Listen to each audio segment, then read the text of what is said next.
第340章，风波再起。噗嗤，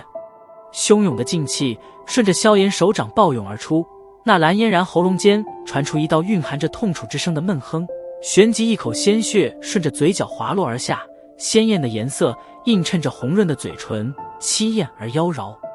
美眸隐隐噙着许些复杂情绪，盯着那张依然冷漠的年轻脸庞。那蓝嫣然美眸缓缓闭上，双臂垂下，身体犹如那残败的花絮，顺着风儿无力地对着地面之上抛落而下。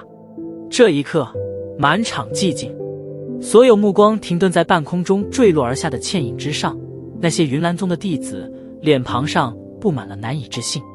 纳兰嫣然，云岚宗年轻一辈最为出色之人，13岁凝聚气旋，成功晋为斗者，16岁攀至斗师，20岁更是一举登上大斗师之列。